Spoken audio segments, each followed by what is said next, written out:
Assalamualaikum Kak. Waalaikumsalam Vina, bagaimana? Saya mau bertanya, Iya boleh, kamu mau bertanya apa ya? bagaimana pendidikan di zaman Rasulullah pada tahun 610 Masehi sampai 620 Masehi?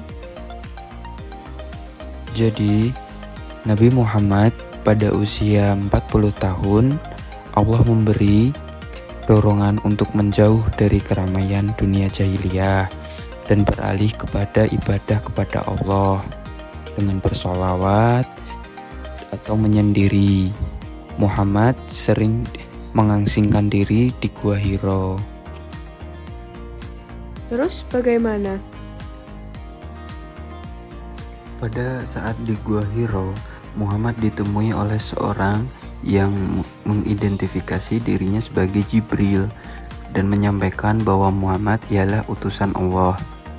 Pada saat itu, memasuki 17 Ramadan, kira-kira sekitar 13 tahun sebelum Hijriah, Malaikat Jibril memerintahkan Muhammad untuk membaca dan dijawab oleh Muhammad dengan mengatakan bahwa ia tidak bisa membaca. Ini terjadi sebanyak 3 kali dan akhirnya ada dorongan yang ketiga. Muhammad menerima wahyu pertama dari Allah, yaitu surat Al-Alaq ayat 1-5. Bagaimana setelah itu?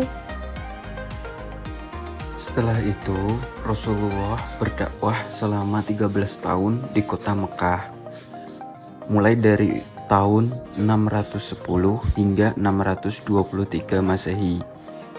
Rasul Nabi Muhammad menerima wahyu Al-Quran sebanyak 4.726 ayat yang terdiri dari 80 surat.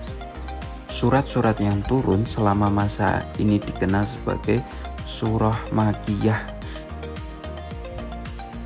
Kemudian, visi misi dakwah Rasulullah di kota Mekah ialah guna membajak orang Arab jahiliyah menuju kebiasaan yang beradab dan merugikan pada masa itu, serta mengajak mereka menuju kebenaran melalui agama Islam.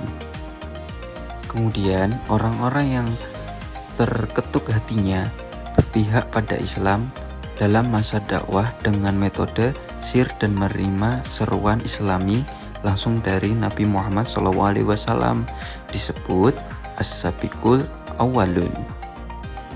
Bagaimana Muhammad berdakwah tentang pendidikan?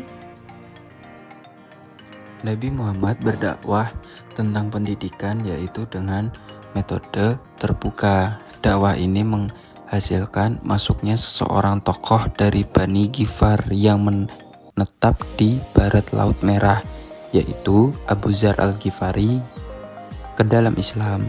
Kemudian, atas perintah Rasulullah, Abu Dzar Al-Ghifari kembali ke kampungnya untuk menyebarkan Islam melalui upayanya. Banyak orang masuk Islam, termasuk anggota Bani Daud. Setelah satu Sabiqul Awal dari Bani Daus yang masuk Islam adalah Tufail bin Amr ad-Dausi, seorang penyiar kondang di kabilahnya. Kalau dakwah secara diam-diam bagaimana? Muhammad menerima ilham tentang konsep dasar sifat Allah dan tabiat Islami. Wahyu tersebut juga berfungsi sebagai penafsiran global terhadap kebingungan pikiran sosial masyarakat. 3 tahun lamanya, Muhammad telah menyerukan Islam dengan metode rahasia di rumah sahabatnya, yaitu Arkam ibnu Abi Arkam. Pada waktu itu, warga Mekah mulai menyadari dan mulai berdialog tentang kebaruan agama yang Nabi bawa. Oh alah, begitu ya Kak. Terima kasih ya. Assalamualaikum Kak. Bye.